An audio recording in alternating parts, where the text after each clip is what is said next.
वह आज के इस सेशन की लगभग सबसे ज्यादा महत्वपूर्ण प्रमेय है, जिसकी भाषा थोड़ा सा बच्चों को टफ लगती है। लेकिन इस भाषा पर अभी मत जाइएगा आप लोग, क्योंकि मैं रटवाना नहीं चाहता किसी भी चीज को। मैं इस भाषा को चित्र के माध्यम से समझाऊंगा और आपको इसको पढ़ने की भी जरूरत नहीं पड़ेगी। ध्यान से देखिएगा।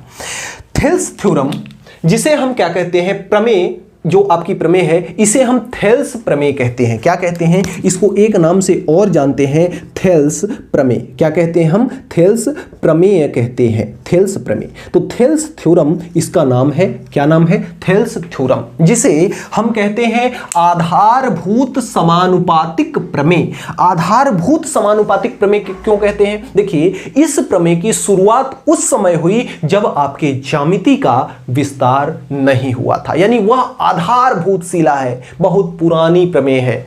इसलिए इसे हम क्या कहते हैं? आधारभूत समानुपातिक, समानुपातिकता पर आधारित है, इसलिए इसे आधारभूत यानी बहुत पहले की समानुपातिकता पर आधारित प्रमेय के नाम से क्या करते हैं? जानते हैं।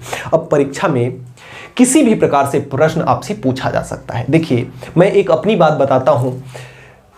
मेरे साथ जो पढ़ने वाले बच्चे थे, जब मैं कक्षा 12वीं में था, मेरे साथ पढ़ने वाले काफ़ी सारे छात्र थे जो हॉस्टल में रहते थे। एकदम समय से उनका पढ़ाई लिखाई होता था, बिल्कुल समय सारणी के अकॉर्डिंग। जब पेपर हुआ, पेपर में आया, उस समय पूछा था गॉस का प्रमेय। क्या पूछा था? गॉस का प्रमेय। सारे बच्चे पढ़े थे, सबको आता था कि गॉस का प्रमेय आएगा, परीक्षा में आएगा, और सब पढ़ के गए और आया भी। लेकिन पूछ क्या दिया कि गॉस का प्रमेय सिद्ध कीजिए। अब गॉस और गाउस में बच्चे हो गए कंफ्यूज। अंग्रेजी का बच्चे ने ध्यान नहीं दिया और सारे के सारे बच्चे छोड़ करके आ गए, और आए तो हमसे पूछे कि ये कहाँ से आ गया था, कुछ समझ में नहीं आया। तो मैं उनको बताया कि देखो भाई, अंग्रेजिया तो थोड़ा सा पढ़ो, इसमें का क्या है लिखा हुआ। तब सब बच्चे कहे कि वो तब तो ये आने वाला प्रश्न एक हमारा छूट गया। तो देखिए, आपके साथ ऐसा ना हो कि चीजें आपको आए लेकिन प्रश्न को समझने के कारण आप उस प्रश्न को कर ना पाओ। तो इसमें आपको कई प्रकार से प्रश्न पूछेगा। पहला तो पूछेगा कि थेल्स थ्योरम को क्या कर दीजिए? सिद्ध कर दीजिए। या फिर आपसे पूछेगा आधारभूत समानुपातिक प्रमेय को क्या कीजिए? सिद्ध कीजिए। या आपको सीधा सीधा ये स्टेटमेंट लिख करके दे दे कि किसी त्रिभुज के किसी भी एक भुजा के समांतर खींची गई भुजा, किसी एक समांतर के, एक त्रिभुज की किसी एक भुजा के समांतर खींची गई भुजा दो, अगर वह दो शेष भुजाओं को क्या करती है? प्रतिच्छेद करती है, तो सिद्ध कीजिए कि वह उन दोनों भुजाओं को समान अनुपात में विभाजित करती है। अब प्रश्न आपका चाहे तीनों प्रकार से पूछ ले, लेकिन करोगे आप यही।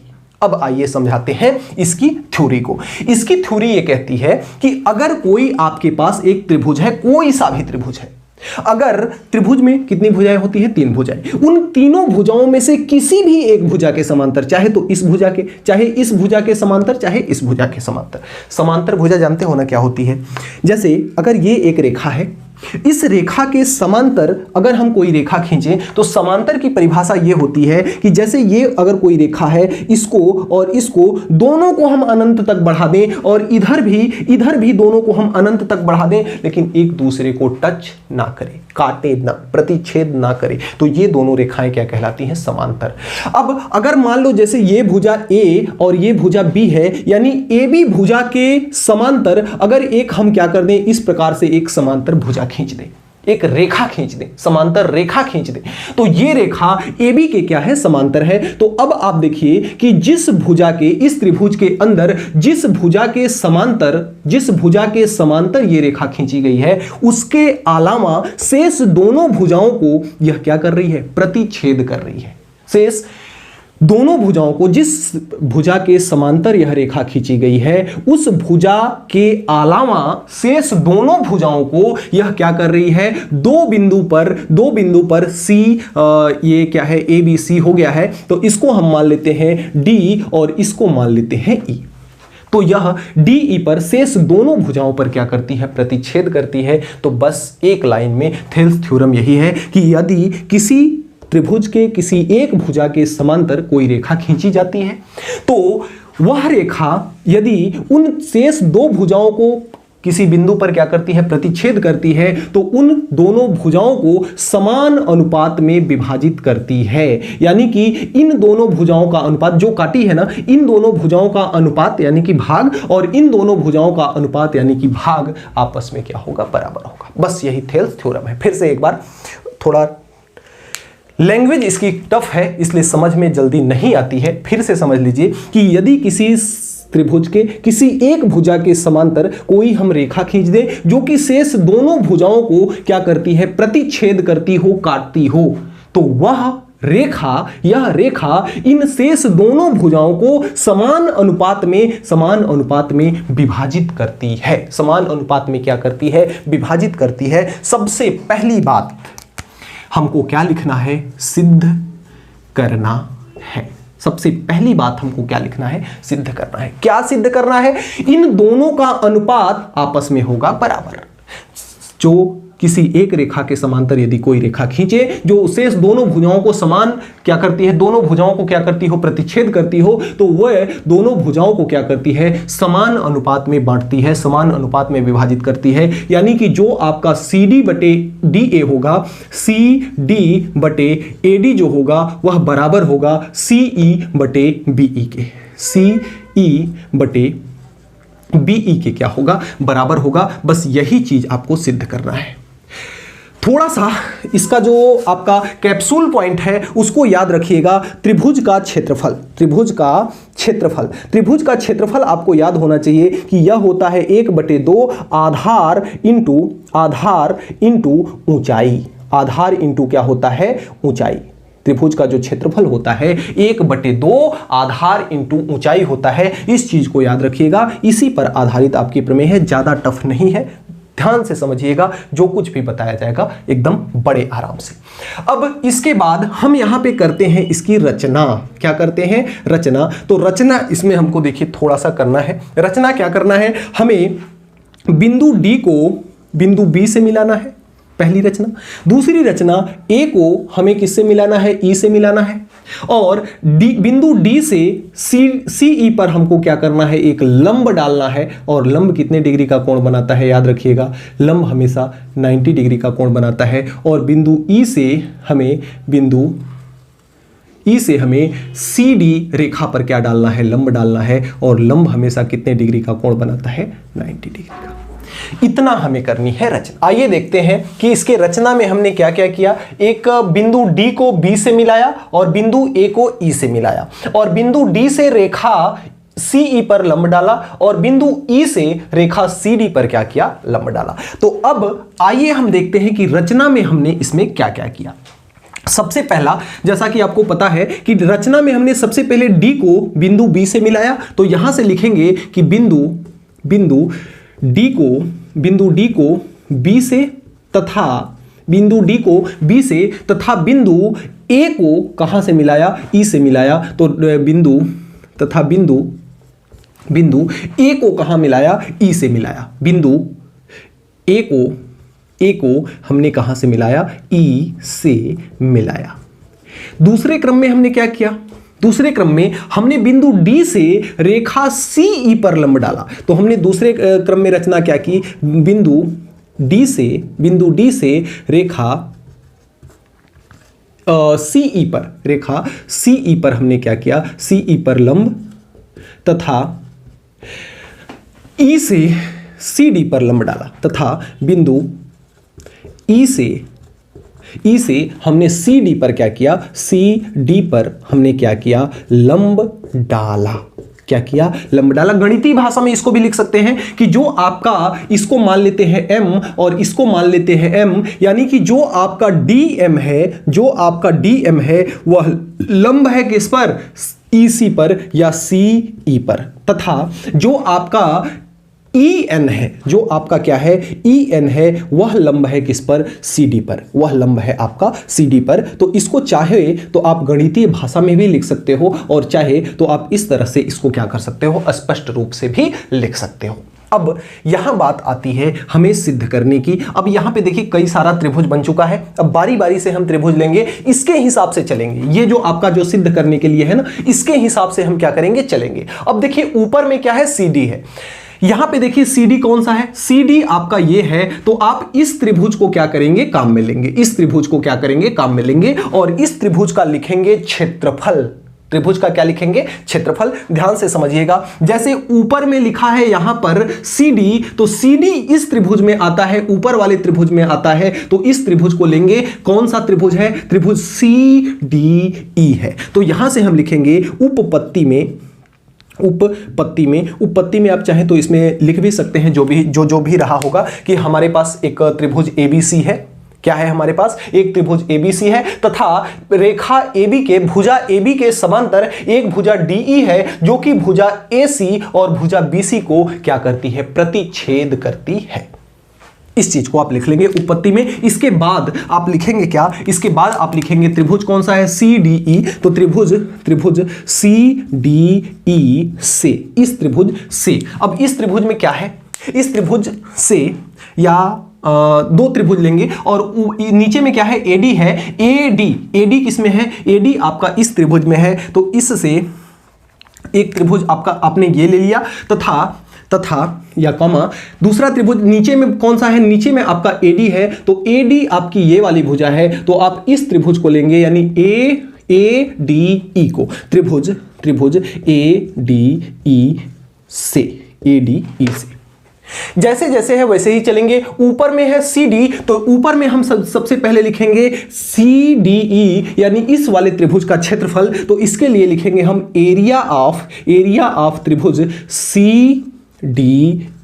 ऊपर में इस वाले त्रिभुज की एरिया जिसमें वो आता है, और नीचे में हम लिखेंगे इस त्रिभुज की एरिया जिसमें ये आता है, तो इसको लिखेंगे हम एरिया ऑफ त्रिभुज कौन सा है, ADE है, तो इसको लिखेंगे त्रिभुज ADE है, बराबर। तो इसका सबसे पहले लिखेंगे 1/2, तो यहां पे ऊपर में हो जाएगा 1/2 इंटू आधार इसका क्या है, CD है, तो आधार के जगह पे हम क्या लिख देंगे, CD इंटू ऊंचाई। इस त्रिभुज की ऊंचाई क्या है, इस त्रिभुज की ऊंचाई क्या है, इस त्रिभुज की ऊंचाई है आपकी DM। इस त्रिभुज की ऊंचाई जो है क्या है, EN है, तो इंटू में आपका हो जाएगा EN डिवाइड बाई।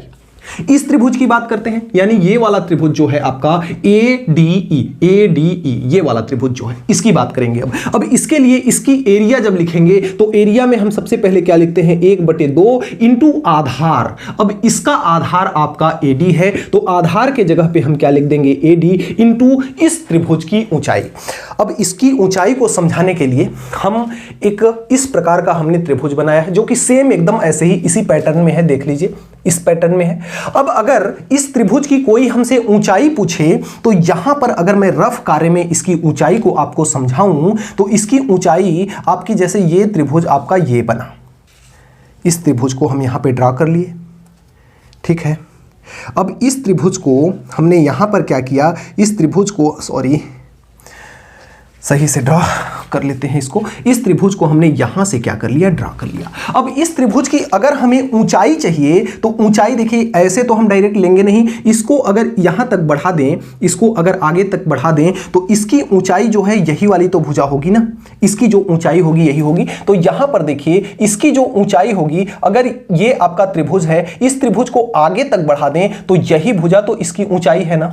इस त्रिभुज को आगे तक थोड़ा सा बढ़ा दें, यानी यहां से खिसका दें उठा करके, तो इसकी ऊंचाई क्या है, यही है आपका EN। तो इसकी ऊंचाई भी क्या हो जाएगी आपकी EN। यहां से देखिए EN से EN बर्बाद हो जाएगा, 1/2 से 1/2 बर्बाद हो जाएगा, और आपका एरिया ऑफ त्रिभुज CDE यह बराबर होगा किसके, यह बराबर होगा एरिया ऑफ त्रिभुज ADE, यह बराबर होगा किसके, CD/AD। तो यह हो जाएगा CD/AD।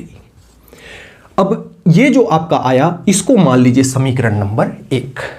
अब इसी प्रकार से जैसे हमने LHS को लिया था यहां पे, अब RHS के हिसाब से चलते हैं। आइए देखते हैं कैसे।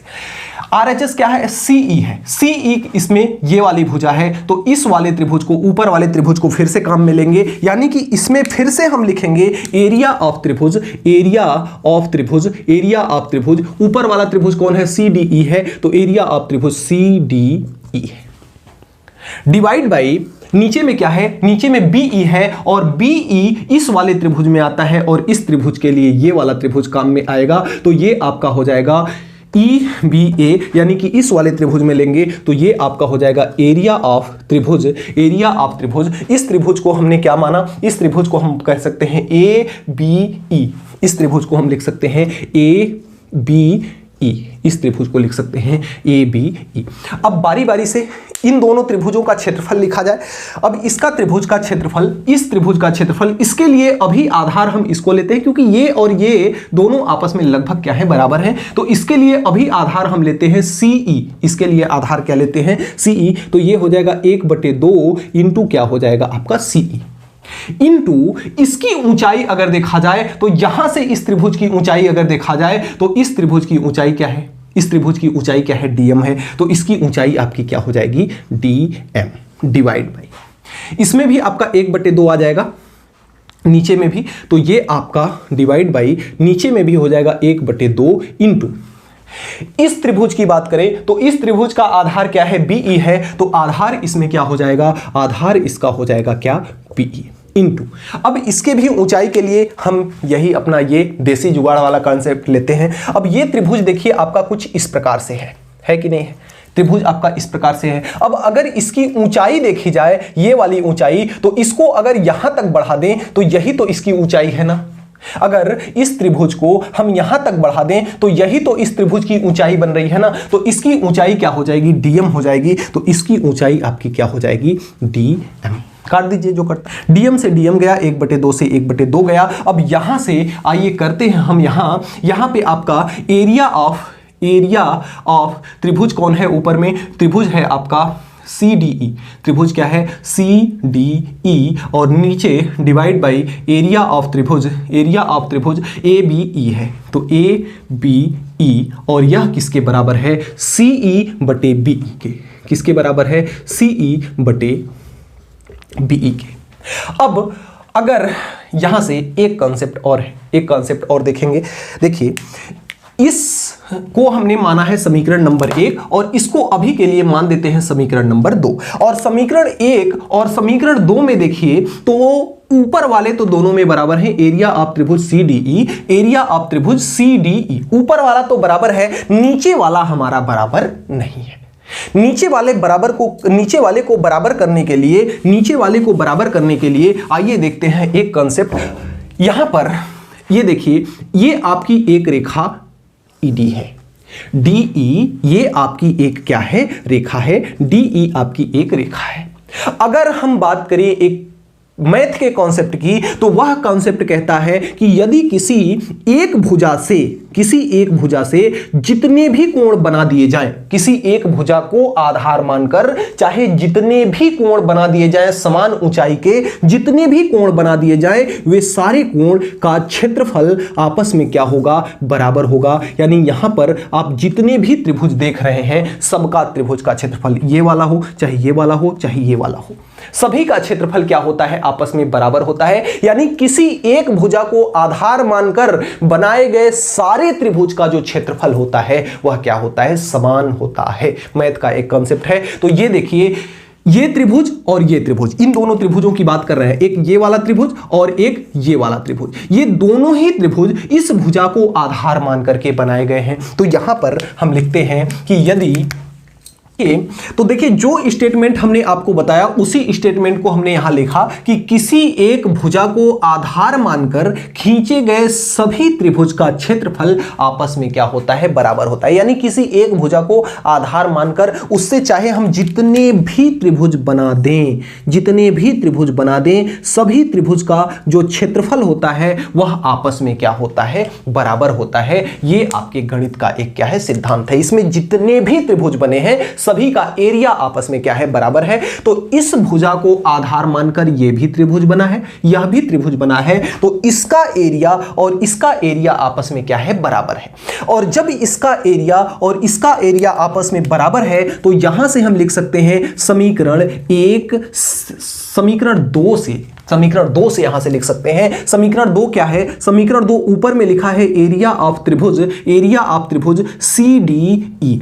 अब ये नीचे वाला जो त्रिभुज का एरिया ABE का है, उस ABE के जगह पर हम इतना लिख सकते हैं कि नहीं बताओ? क्योंकि यह इसके बराबर है, तो इसके जगह पर हम क्या लिख देते हैं? ये लिख देते हैं त्रिभुज ABE। सॉरी, दोनों ABE लिख दिए हैं क्या? ये आपका ये ABE है और ये क्या है? ADE है। तो इसको हम क्या लिख देते हैं? ADE। तो इसके जगह पर ABE के जगह पर हम क्या लिख देते हैं? ABE के जगह पर लिख देते हैं ADE। अब बताओ, और यह इसके बराबर क्या है? इसके बराबर है CE बटे यह क्या है आपका BE। इसको नाम दे दो समीकरण नंबर 3।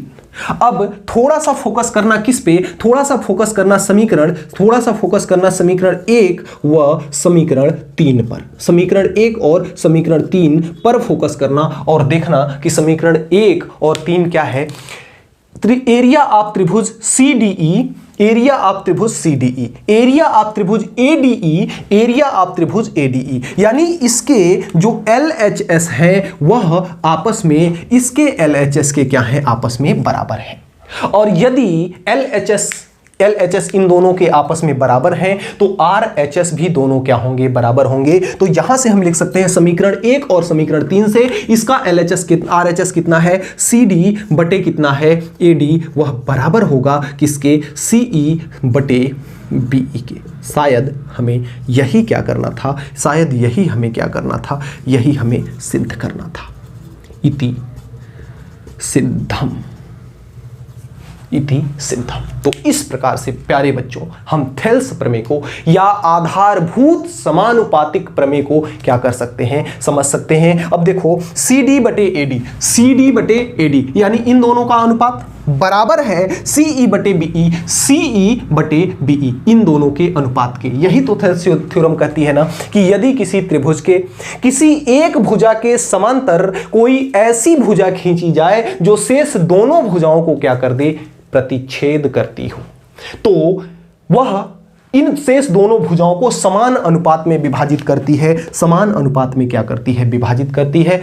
जो प्रमेय बोला था उसे हमने क्या कर दिया? सिद्ध कर दिया। तो इस तरह से यदि आप कर देते हैं तो एक लॉन्ग आंसर आपका कंप्लीट हो जाता है और फुल मार्क आपको मिलने वाला है।